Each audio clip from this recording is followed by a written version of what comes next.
Hola desde el lugar del mundo donde estén. Yo soy Lorena Ferrari. Y yo soy Leticia Spinetta. Bienvenidas a Nos Encontramos Viajando, un podcast de viajes y empoderamiento. En el episodio anterior hablamos de la socialización y les dimos ejemplos que observamos en nuestros viajes. Es decir, la manera que aprendemos casi sin darnos cuenta a comportarnos ante ciertas situaciones y grupos. Hoy vamos un paso más y vamos a hablar de la internalización, que es cuando esas normas y costumbres ya dejan de sentirse ajenas y empiezan a formar parte de nosotras. Ya no las seguimos porque alguien nos lo pide, sino que se siente natural. Pero acá queremos hacer un matiz. Si hablamos solo de normas limitantes, corremos el riesgo de pensar que las mujeres son frágiles o pasivas. Y no es así.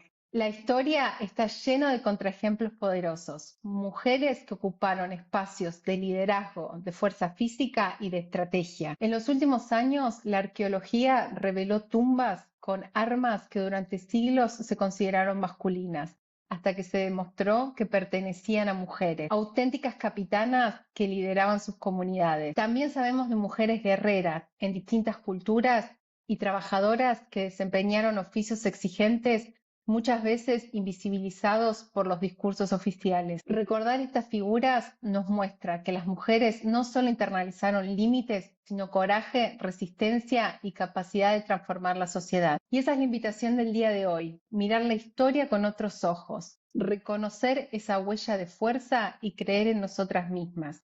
Porque el viaje de las mujeres no empieza desde la fragilidad, sino desde una historia de poder que aún seguimos descubriendo. Cali, vos que sos antropóloga, ¿querés explicarnos qué es la internalización? Pero tú también, Lore, eres antropóloga. Concretamente es cuando tomemos en cuenta el momento en que las normas de la sociedad dejan de ser externas y que las integramos, las incorporamos dentro de nosotras. Muchas veces a lo largo de la historia las mujeres han internalizado límites, la idea de que su lugar estaba en la discreción, en el hogar o en la maternidad.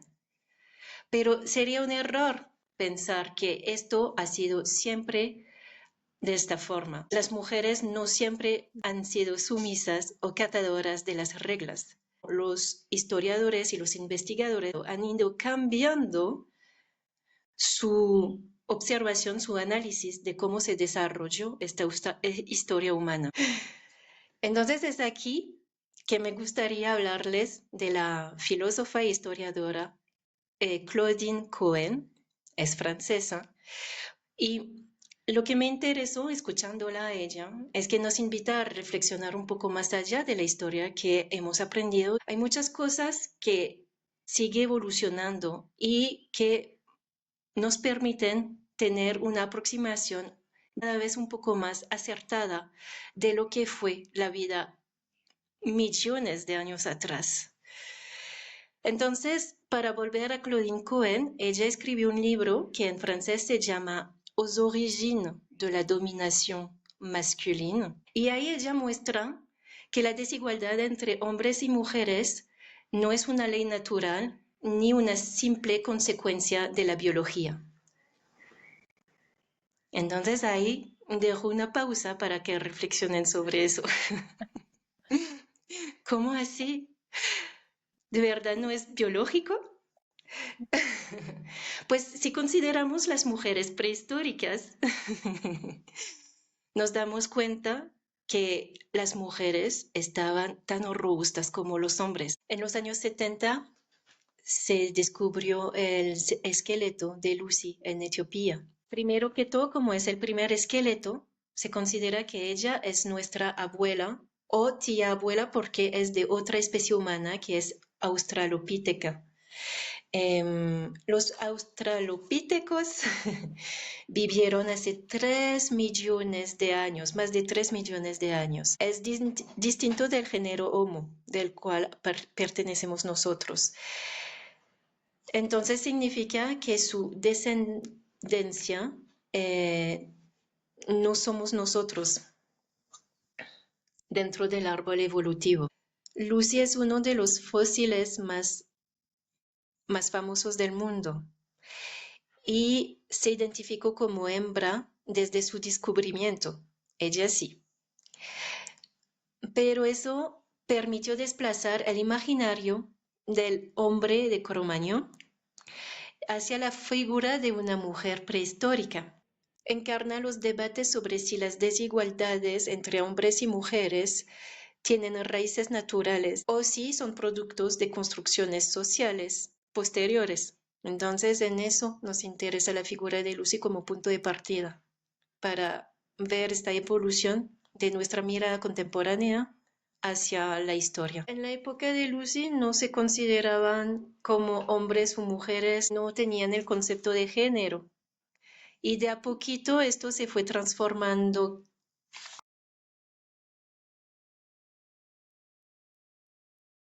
Las investigaciones muestran que las mujeres prehistóricas, en particular las neandertales, entonces ahí estamos hablando de 400.000 años antes de Cristo, y las sapiens, que es otra especie humana, eh, esto empezó hace 315.000 años antes de Cristo, antes de nuestra era. Entonces estamos hablando realmente de especies humanas que existían hace mucho tiempo atrás.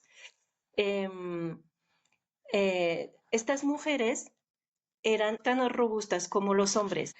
Em, los, los científicos muchas veces, al encontrar unos esqueletos, daban por hecho que eran hombres. Sí, los huesos estaban muy robustos, muy gruesos. ¿Por qué? Porque lo veían desde su postura actual, contemporánea, del siglo XX, digamos. Pero se descubrió que no todos los esqueletos que se habían hallado eh, hasta el momento eran de hombres. ¿Cómo se dieron cuenta de que no eran todos hombres? Por lo que se encontraron también fetos dentro de los restos de estos esqueletos. A partir de ahí se entendió que no siempre los esqueletos robustos pertenecían a hombres y a partir de ahí se entendió que las mujeres tuvieron roles muy importantes en la historia, que también acompañaban en tareas difíciles como la casa con Z, um, o, o, o también el mando de un grupo. De hecho, ahora hoy en día se sabe que hubo muchas capitanas prehistóricas, eh, por lo que se encontraron sus restos con armas al lado también. Es este salto que nos interesa hoy en día, ver que teníamos una visión sobre nuestros antepasados con nuestros códigos culturales actuales. No estaba tan cierto todo lo que se halló, todo lo que se observó y analizó en este momento, porque lo veíamos desde nuestro filtro. Y finalmente también pues nos da otra versión de la historia. Finalmente las mujeres no eran secundarias en la historia, sino que la marcaban y la hacían ellas mismas.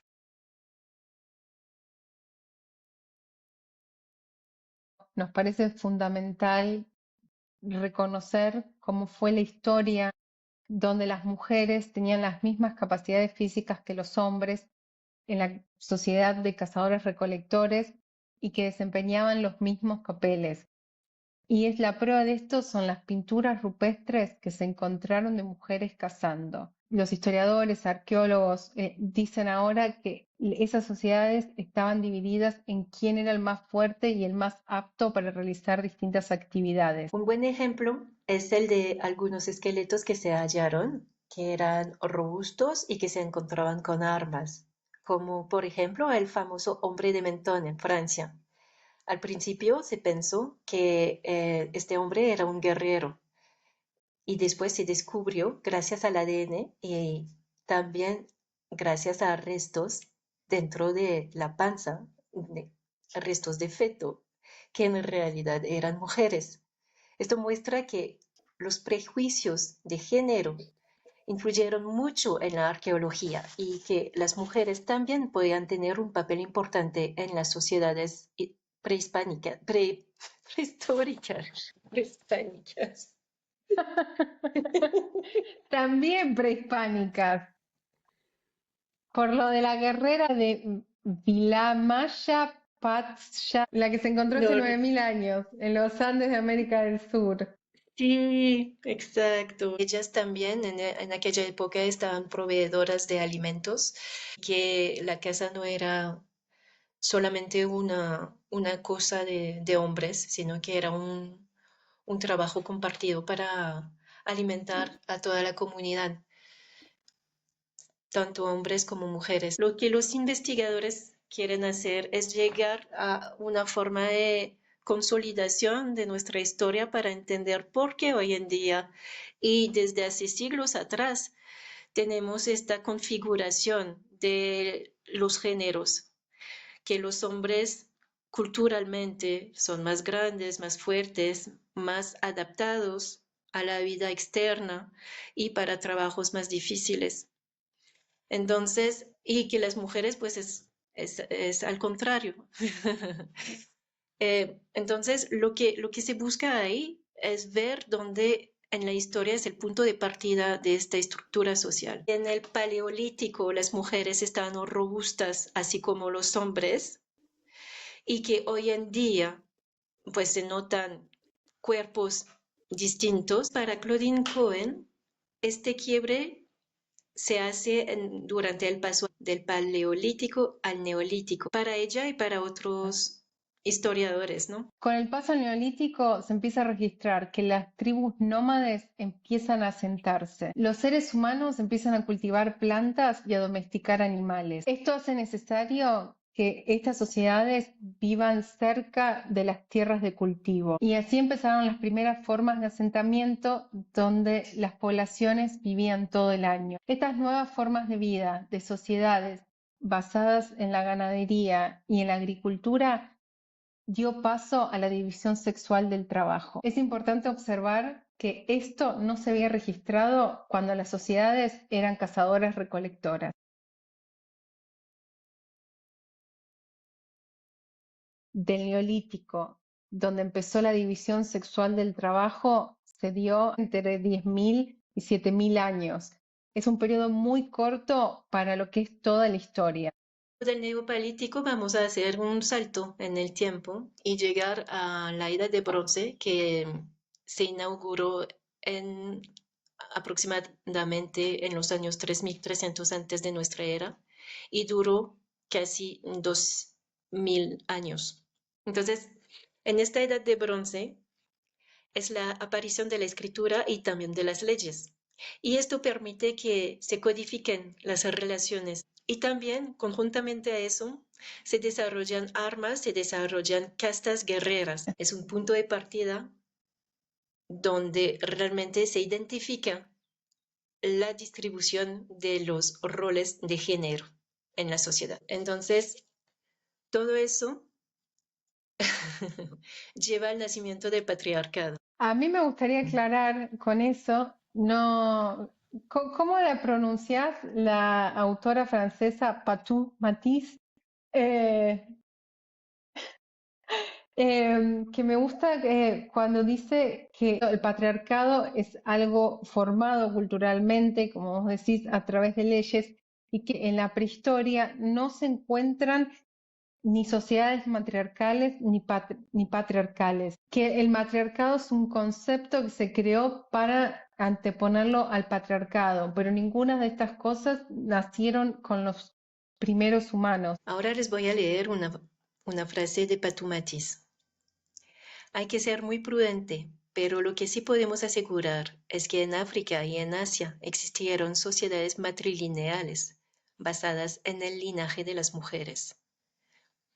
No se puede mirar al pasado, el pasado con los ojos del presente. No debemos proyectar nuestras organizaciones sociales y nuestra ideología en su manera de afrontar los desafíos a los que se enfrentaban individual o colectivamente. Si el patriarcado fuera algo natural, no habría disidentes, no habría voces en contra y no habría que callarlas a esas voces, como muchas veces podemos ver. Como venimos viendo, esta jerarquización de un género sobre el otro no es algo natural porque no se presentaba antes. Los primeros humanos no lo tenían y en lo que es la historia de la humanidad, es algo relativamente nuevo. Si fuera algo tan natural, no estaríamos nosotras preguntándonos cuál es nuestro rol en la sociedad y no estaríamos tratando de cambiarlo. Nos parece importante tener conciencia de que tomamos un rol en la formación de la historia de la humanidad, ya que muchas veces no estamos nombradas. Y voy a contar un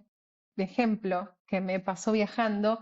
Estaba en Londres con un argentino y estábamos hablando de los hombres y las mujeres y me decía que las mujeres nunca habían hecho nada porque yo podía verlo con mis propios ojos, que en los libros de historia hablaban de los hombres. Y yo le decía, bueno, pero los hombres son los hombres y mujeres. Y me decía que no, que eran los hombres, que los hombres salían a cazar, que los hombres estaban en los ámbitos de la medicina, la astrología, las matemáticas. Y recuerden que muchas veces Anónimo fue una mujer.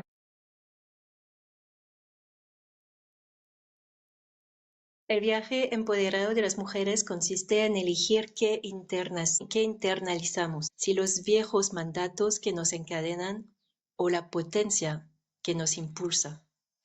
Creer en nosotras mismas, en nuestra capacidad de resistir, crear y transformar, es importante porque no empezamos desde cero. Caminamos sobre huellas de coraje que la historia poco a poco nos devuelve a la luz. Esto fue todo por el episodio de hoy. Esperamos que les haya gustado el viaje empoderado de las mujeres. Y recuerden que tanto nosotras como ustedes, a ustedes mismas, nos encontramos viajando. Hasta la próxima. Hasta la próxima.